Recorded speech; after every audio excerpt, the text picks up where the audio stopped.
येनेरितः प्रवर्तन्ते प्राणिनः सेषु कर्मसु तं वन्दे परमात्मानं स्वात्मानं सर्वदेहिनः।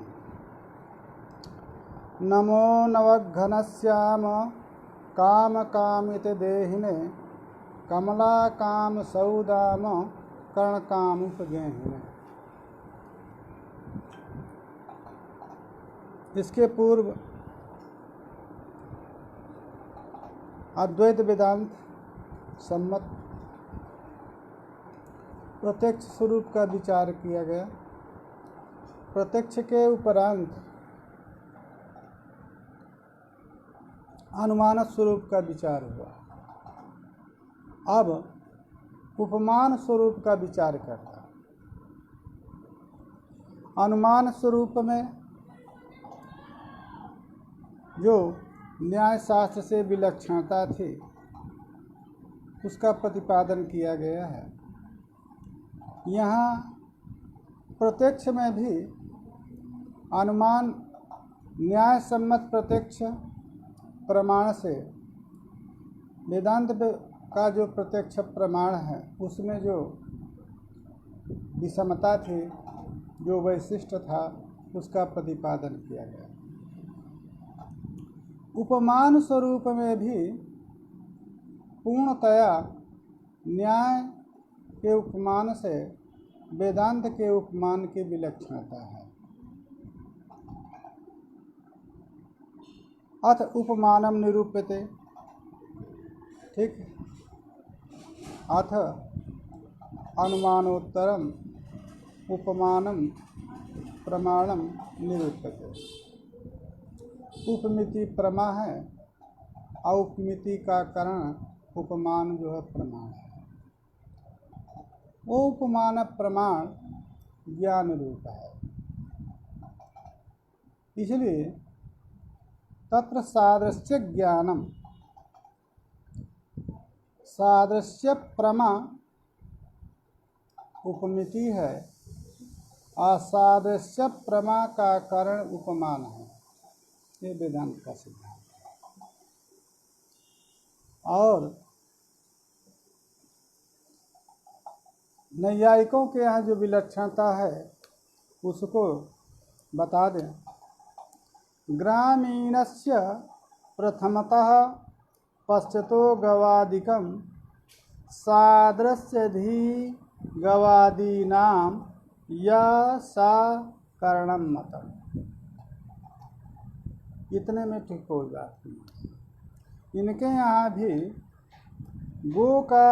गो गवादी जो पदार्थ हैं उनका जो सादृश्य ज्ञान है वो कारण, परंतु व्यापार क्या है? वाक्यार्थस्य अतिदेशस्य। अतिदेश जो वाक्य है, आरण्यस्थ पुरुष ने जो का जो वाक्य है गौरीव गवयः। किसी ग्रामीण ने अरण्यस्थ जंगलवासी से पूछा कि गवयो पदार्थ का, तो गवयो पदार्थ की जिज्ञासा है। और वो बता रहा है कि गौरीव गवयः, गौ के सदृश जो अरण्यस्थ व्यक्ति विशेष है, पशु विशेष है, उसको गवयो कहा जाता है। अब यहाँ पर जो सादृश्य ज्ञान है वो सादृश्य ज्ञान को कारण कहा और अतिदेश वाक्य को व्यापार कहा। और गवादी पदों की जो शक्ति भी उपमा फल, शक्ति ज्ञान को उपमा का फल कहते हैं। उनके यहाँ ये नहीं है। वेदांती के यहाँ माने अयम पशु गोपद शक्य, यह उपमान का फल बता, उपमिति का फल बता, उपमान प्रमाण का फल बना। माने गवयो पद की तादृश जो गवयो बोध्य है उसमें शक्ति ग्रह फल बताया है नैयायिकों ने। वेदांतियों के यहाँ क्या है कि सादृश्य प्रमाकरण को उपमान कहते हैं और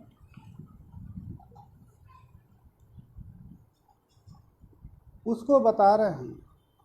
तथा ही प्रांगणेषु गोदृष्टपिंडस्य पुरुषस्य वनं गतस्य गवयो इंद्री सन्निकर्षे सति भवति प्रतीतिरयम् रियम भवति प्रतीति अयम पिंडः गो सदसः तदनन्तरं भवति निश्चयो अनेन सदसी मदीया गौ।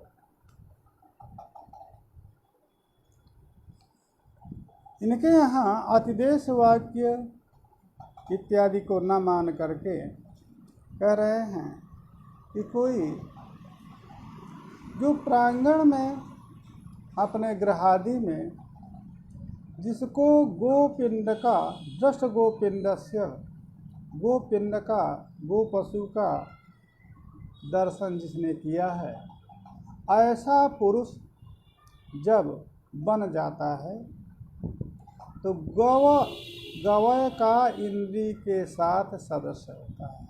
जो गवयो पशु है आरण्यस्थ पशु उसके साथ इंद्री सन्निकर्ष चाक्षुष प्रत्यक्ष होता है और चाक्षुष प्रत्यक्ष होने के बाद अयम पिंड वो जो दृष्ट पिंड है आननस्थ दृष्ट पिंड है उसमें गो सादृश्य ज्ञान।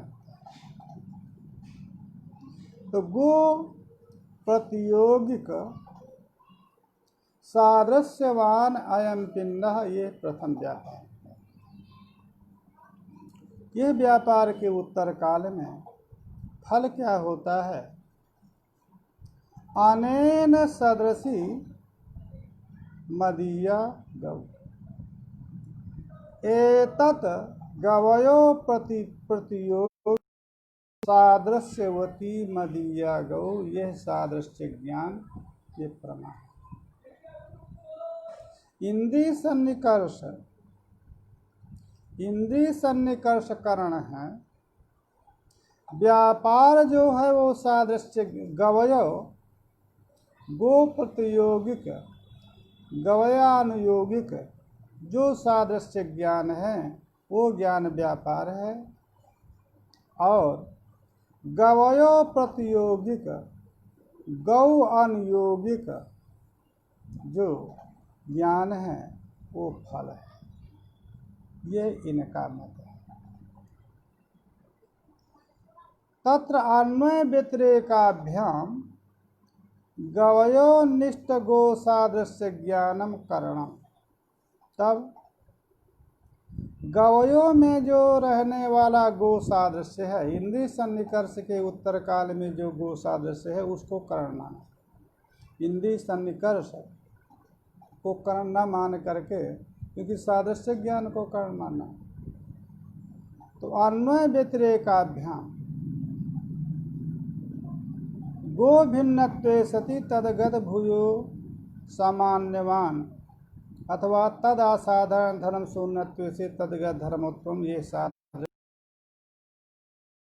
तब अन्वय व्यतिरेकाभ्याम अर्थात गवयो निष्ठ गो सादृश्य ज्ञाने सति गवयो प्रतियोगिक सादृश्यवती गौ यह ज्ञान होता है और गवयो सादृश्य ज्ञान के न रहने पर गवयो प्रतियोगिक सादृश्यवती गौ यह ज्ञान नहीं होता है। अतः अन्वय व्यतिरेक के द्वारा ही कारणता सिद्ध होती है। कारणता का नियामक धर्म अन्वय व्यतिरेक है। तद सत्वे तद सत्वम तद अभावे तद भावः गवयो निष्ठ गो सादृश्य ज्ञाने सति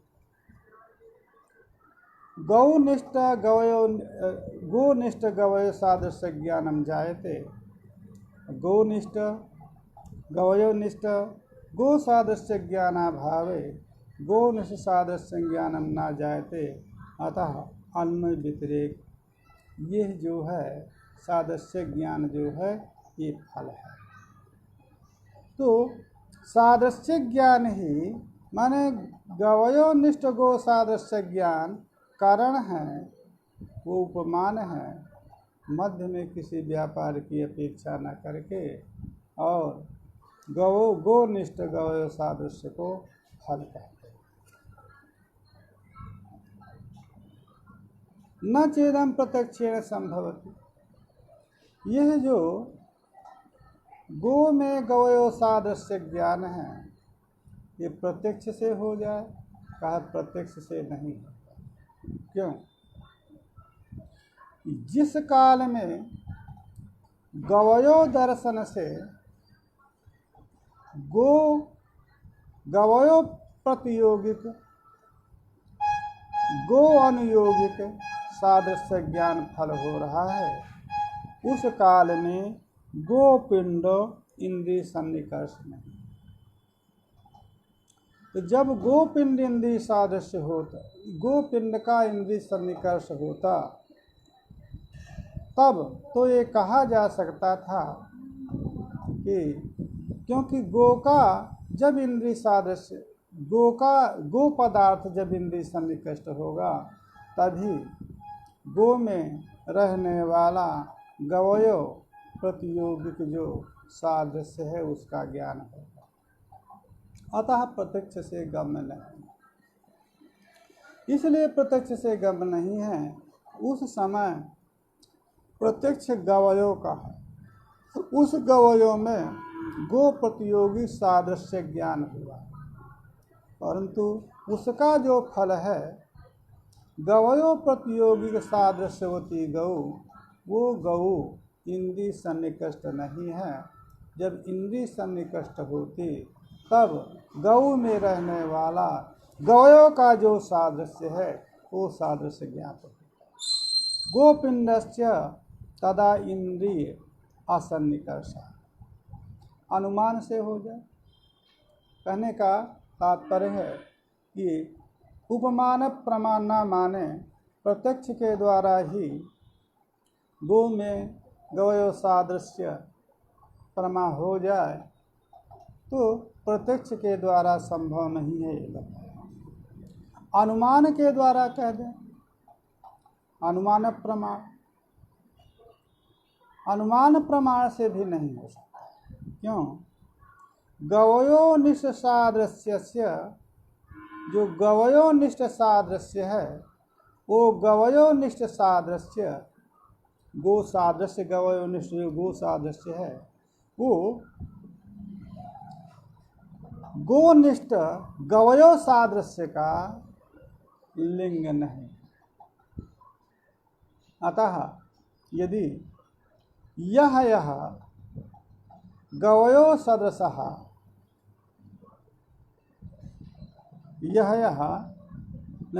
यह गो सदृशः सा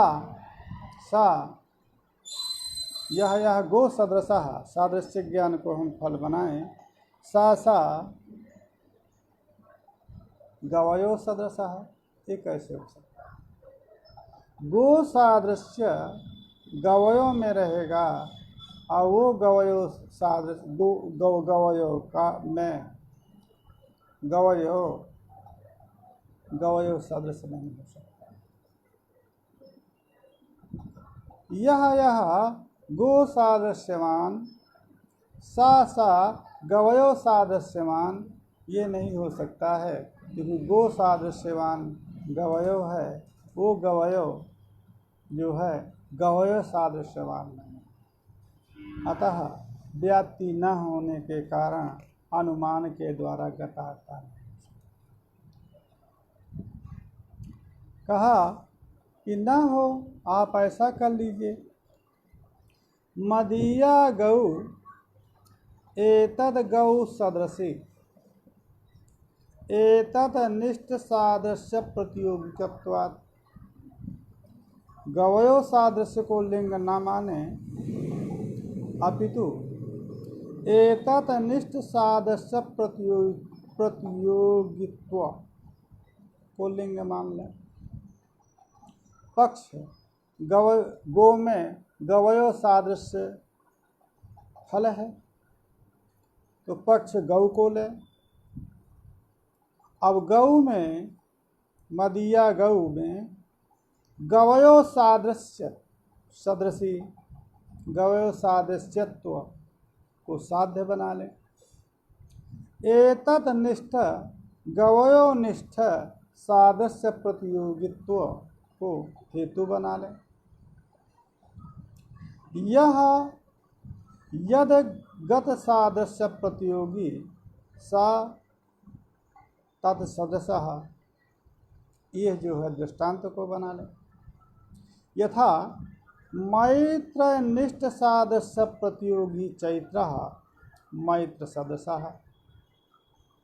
इसलिए ये अनुमान से ही संभव हो सकता है। चलिए, एतद निष्ठ सादृश्य प्रतियोगित्व, ये जो है हेतु मैत्र चैत्र को ले।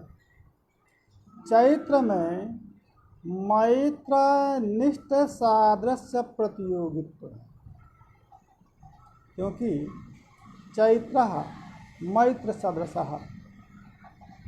तो मैत्र निष्ठ जो सादृश्य है उस सादृश्य का प्रतियोगी चैत्र है। अतः चैत्र प्रतियोगी है तो प्रतियोगित्व चैत्र है। क्योंकि सादृश्य यद किंचित प्रतियोगिक यद किंचित अनुयोगिक होता है। तद भिन्नत्वे तद भूयो धर्मवत्वम, भेद घटित में ही सादृश्य होता है, धर्म भूयस्त्वेन सादृश्य होता है। अतः जिसमें सादृश्य लेते हैं वो दोनों भिन्न होते हैं। चैत्र मैत्र सदृशः, तो मैत्र से चैत्र भिन्न है। अब इसको हम यहाँ पर हेतु को ले जाएंगे तो एतत् पद से मैत्र को लेंगे और उस मैत्र में रहने वाला जो सादृश्य है वो मैत्र चैत्र सदृशः, चैत्र का सादृश्य है। अतः मैत्र निष्ठ जो सादृश्य है उस सादृश्य का प्रतियोगी चैत्र है। अतः चैत्र में तत् माने मैत्र निष्ठ सादृश्य प्रतियोगित्व है। अतः जो एतन्निष्ठ सादृश्य प्रतियोगी है वो एतत् सदृश है। अतः चैत्र जो है वो मैत्र सदृश है। इस प्रकार का दृष्टांत बना करके, क्योंकि यो यदगत सादृश्य प्रतियोगी, जो माने मैत्र चैत्र यदगत सादृश्य प्रतियोगी मैत्रगत सादृश्य प्रतियोगी सा चैत्र मैत्र सदृश। यथा मैत्र प्रतियोगी का चैत्र है। यहाँ पर भी मदीया गौ गवयो सदृशी एतद निष्ठ सादृश्य प्रतियोगित्व यदगत सादृश्य प्रतियोगी यह गौ यदगत गवयोगत सादृश्य प्रतियोगी सा गौ गवयो सदृशी। इस प्रकार से अनुमान का प्रयोग किया जा सकता है। एतन्निष्ठ सादृश्य प्रतियोगित्व को हेतु बना ले और सादृश्य को साध्य बना ले।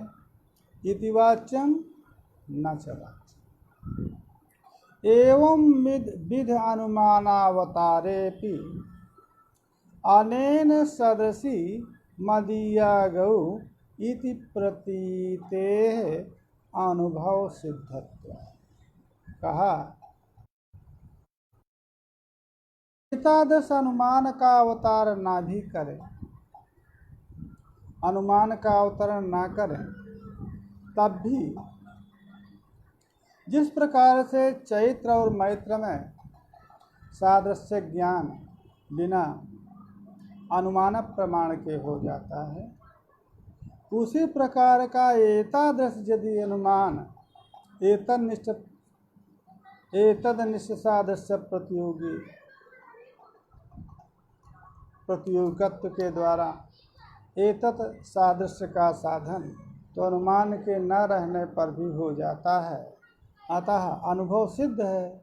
अनुभव सिद्ध होने के कारण सिद्ध साधन दोष है। एतादृश अनुमान जहाँ पर एतदनिष्ठ सादृश्य प्रतियोगित्व भी ज्ञात है जिसको, वहाँ पर एतद गौ सदस्य तदगत सादृश्य ज्ञान भी हो जाएगा। अतः एतादश अनुमानावतारेपि अनेन सदसी मदीया गौ, यह एतादृश जो प्रतीति ये अनुभव सिद्ध है। अनेन सदसी मदीया गौ, यही न सिद्ध हो रहा है, तो वो तो गवयों के दर्शन से ही ज्ञात हो गया है। ये जो आपका अनुमान के द्वारा फल आता है, तो गवयों का इंद्रिय सन्निकर्ष हो जाने पर ही अनेन सदृशी मदीया गौ, यह ज्ञान तो प्रत्यक्ष से सिद्ध हो जा रहा है, एतादश अनुमान की अपेक्षा नहीं है। जो एतद निसादृश्य प्रतियोगित्व रूप हेतु के द्वारा एतद सादृश्य साधन कर रहे हैं, वो तो गवयों का इंद्रिय सन्निकर्ष हो जाने पर अनेन सदसी मदीया गौ, ये प्रत्यक्ष सिद्ध है। अतः अनुमान के अवतार की आवश्यकता नहीं। दूसरी बात, यदि अनुमान गम्य मानेंगे या प्रत्यक्ष गम्य मानेंगे तो उपमिनोमि ये अनुव्यवसाय होता है। ज्ञान होने के बाद उपमिनोमि यह व्यवहार होता है। अतः यदि उपमिति नहीं होगी, उपमिनोमि यह व्यवहार नहीं होगा, अनुमान होगा तो अनुमिनोमि, और यदि प्रत्यक्ष होगा तो जानामि, ये अनुव्यवसाय हो। अनुव्यवसाय उपमिनोमि होता है। अतः उपमिति के द्वारा ही गो में गवयो सादृश्य ज्ञान मानना है, क्योंकि तो प्रथम गवयो का इंद्रिय सन्निकर्ष हो जाने पर गो सादृश्य ज्ञान, और गो सादृश्य ज्ञान के उत्तर में गवयो प्रतियोगी सादृश्य ज्ञान, माने गवयो सादृश्य ज्ञान आपको मानना होगा गौ। इसीलिए तस्मात् उपमानम मानांतरम, इसलिए उपमान को न तो प्रत्यक्ष गम्य कहा जा सकता है, न अनुमान गम्य कहा जा सकता है, इसलिए उपमान प्रमाणांतर। ये वेदांतियों का उपमान का स्वरूप है। नैयायिकों के उपमान के स्वरूप से विलक्षणता हमने बता दिया। नैयायिकों के यहाँ जो उपमान है वो उपमान है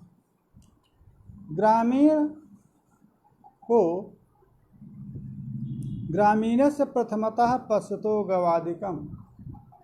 ग्रामीण जो ग्रामवासी है वो प्रथम अरण्य में जा कर के गवादि का दर्शन, इसके बाद सादृश्य धी, गवादि नाम सादृश्य धी गौ सदृशोयम, ये ज्ञान होता है। तो इसको उन्होंने कारण बनाया है। इसके बाद गौरी व गवयः, यह जो आरण्यस्थ का वाक्य है, उस वाक्य अतिदेश का जो है, अतिदेश की असमति को व्यापार मानते हैं, और गवादि पदों की गवयो व्यक्ति में शक्ति को उपमा, शक्ति उपमा फल है, शक्ति रूप उपमा फल है। वेदांतियों के यहाँ सादृश्य ज्ञान उपमा है, इनके यहाँ गव आदि पद की शक्ति गवय आदि पदार्थ में उपमितुम व्युत्पादेति इति यत्रणकेन केनचित ग्रामीणाय उक्तम, जहाँ किसी आरण्यक जंगलवासी ने किसी को बताया कि गो सदृशः गवयो पदवाच्यः इति, कः गवयः ग्रामीणः पृच्छति आरण्यकम्, आरण्यक से ग्रामीण पूछता है, कः गवयो पदवाच्यो भवति, गवयो पदवाच्य कौन पदार्थ है। वो ग्रामीण से आरण्यस्थ पुरुष कहता है, गवय गो सदृशः व्यक्ति विशेषः गवयो शब्दवाच्य है, गो सदृश व्यक्ति विशेष गवयो पदवाच्य है। इतना उसको यह वाक्य से ज्ञात हुआ कि है कोई गवयो व्यक्ति, गवयो पशु, जो गवयो पद से कहा जाता है वाच्य। पश्चात वो जो ग्रामीण हैं, किसी अरण्य आदि में गवयो को देखा, गवयो का इंद्रिय सन्निकर्ष है, गवयो का इंद्रिय सन्निकर्ष हो जाने पर गो सादृश्य ज्ञानम जातम, अयं गवयः गो सदृशः, गो प्रतियोगिक गवयो अनुयोगिक सादृश्य ज्ञान होता है, यह गवयो गो के सदृश है। इसके बाद ये जो ज्ञात है, यही उपमिति जो प्रमा है, उस उपमिति प्रमा का कहना। इसके उत्तर काल में व्यापार क्या होगा। व्यापार तो उसको कहते हैं तज्जन्यत्व सद तज्जन्य जनकत्व। इस अयम गवयः गो सदृशः, इस ज्ञान से जायमान और उससे जन्म, जब इसमें सादृश्य ज्ञान होता है, इस सादृश्य ज्ञान के उत्तर काल में उस आरण्यस्थ पुरुष के अतिदेश वाक्य का स्मरण होता है। आरण्यस्थ पुरुष ने ये बताया था कि जो गवयों के सादृश्य होता है वो गवयो पद वाच्य होता है, तो वो उससे जन्म। और वो जो अतिदेश वाक्य है, वो अतिदेश वाक्य यह गवयो सदृशः स गवयो पदवाच्य, वो जो अतिदेश वाक्य का स्मरण होगा, उस अतिदेश वाक्य से गवयो सदृश गवयो पदवाच्य है, ये फल गो सदृशो गवयो पदवाच्य। ये जो अतिदेश वाक्य है, उस अतिदेश वाक्य का स्मरण होता है, और उस अतिदेश वाक्य स्मरण के उत्तर काल में गवयो पद की शक्ति, गवयो पद की शक्ति उस जो इंद्रिय सन्निकृष्ट गवयो पद है उसमें होती है, इसलिए इसको व्यापार कहते हैं। तदनंतर गवयो गवय पदवाच्य, यह ज्ञान जायते, इस ज्ञान को उपमिति कहते हैं। गवयो गवयो पदवाच्य अयं गवयः, तो वाच्यवाचक भाव गवयो पद की उस गवयो पशु में के साथ वाच्यवाचक भाव रूप संबंध शक्ति है, उस शक्ति ग्रह को वो फल मानते हैं। और उसको उन्होंने भी बताया कि अयम गव पदवाच्य ये उपमिति है, और गौवांतर में शक्ति ग्रह गौवांतरे शक्ति ग्रहा भाव प्रसंगात, यही उपमिति है। क्यों इसको उपमिति कहते हैं? कहा यदि इसको उपमिति नहीं कहेंगे तो अन्य गवयों में सादृश्य ज्ञान हो जाने के बाद अब फल तो ये होना चाहिए व्यक्ति को कि जो व्यक्ति एक गवयों में सादृश्य ज्ञान कर लिया, एक गवयों में गो का सादृश्य ज्ञान हो गया, तब यह ज्ञान हो गया कि यह गवयो है। अब यदि शक्ति ग्रह नहीं होगा, गवयो पद की गवयो पशु में शक्ति ग्रह नहीं मानेंगे तो अन्य गवयों का गवयो पद से बोध।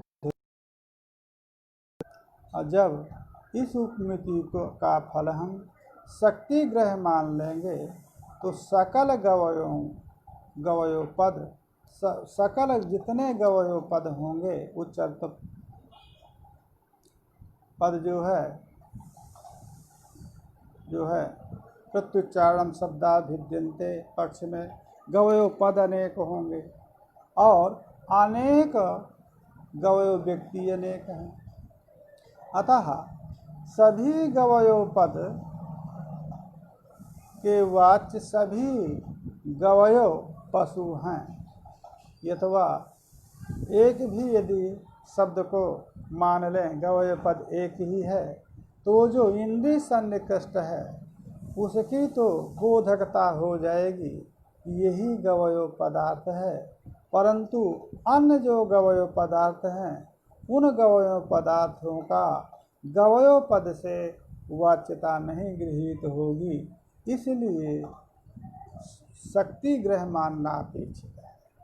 और ये जो आपके वेदांती हैं, वेदांतियों का सिद्धांत भी बता दिया, ये शक्ति ग्राहक नहीं है अपितु केवल सादृश्य ग्राहक है। तो जब सादृश्य ग्राहक केवल हुआ कि जो गो सदृश है वो गवयो पद बोध्य है, शक्ति ग्रह मत मानिए। जो ग्रह गवयो पद सादृश है वो जो गो सदृश है वो गवयो पद बोध्य है, वो गवयो है। जो गवयो सदृश गो सदृश है वो गवयो है। बस इतने मात्र से ज्ञान हो जाने पर ग्राह शक्ति ग्रह की आवश्यकता नहीं है।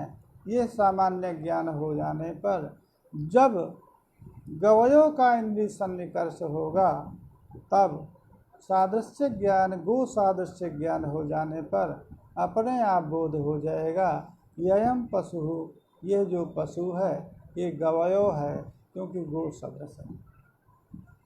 और शक्ति ग्रह गवयो पद से अब जिसको ये सादृश्य ज्ञान हो गया है वो सादृश्य ज्ञान हो जाने पर गवयो पद बोध्यः कः भवति, तो गो सदृशः यः भवति स गवयो पद बोध्यः भवति। अतः साक्षात शक्ति ग्रह न माने, केवल इतना बोध मान लें कि जो गो सदृश है वो गवयो है। इतने अर्थ से ही आप गवयो पद जिसको गो सादृश्य जिसको गवयो में गृहीत हो गया है वो गवयो पद से भी गो सादृश्येन यह गो सदृशः स गवयः एतादृश अर्थ की प्रतीति हो जाती है।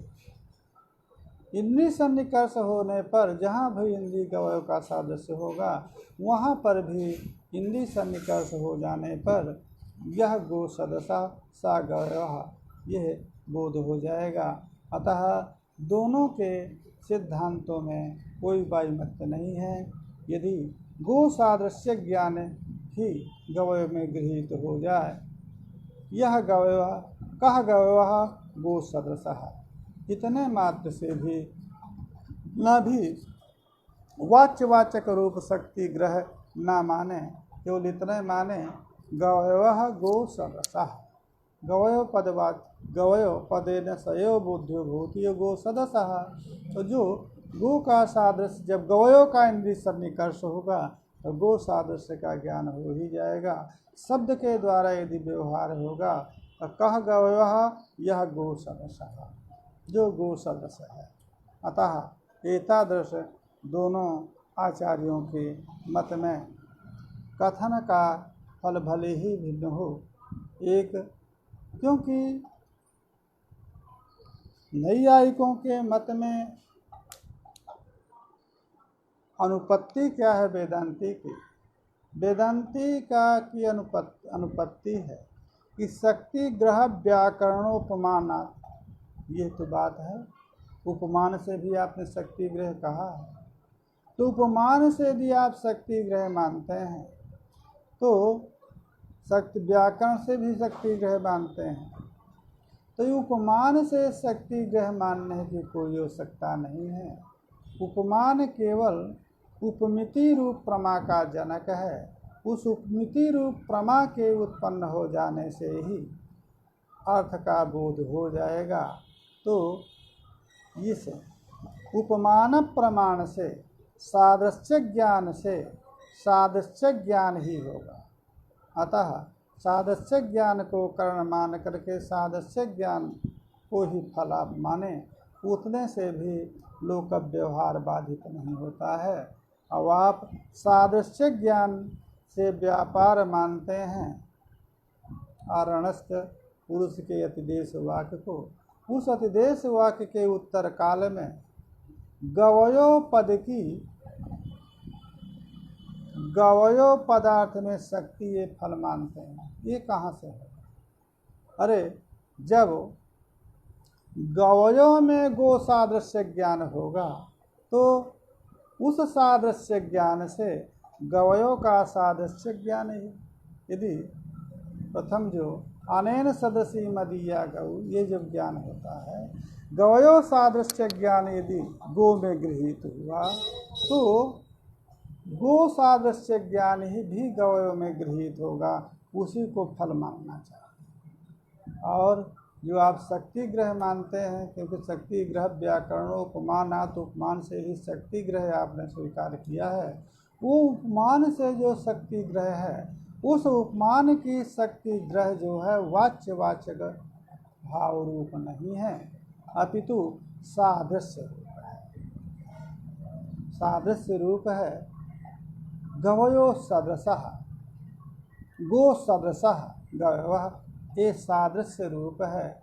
उतने मात्र से ही शक्ति ग्रह मानना चाहिए, क्योंकि उपमिति को अलग से प्रमा न मान करके शब्द के अंतर्गत ही प्रमा हो जाएगी।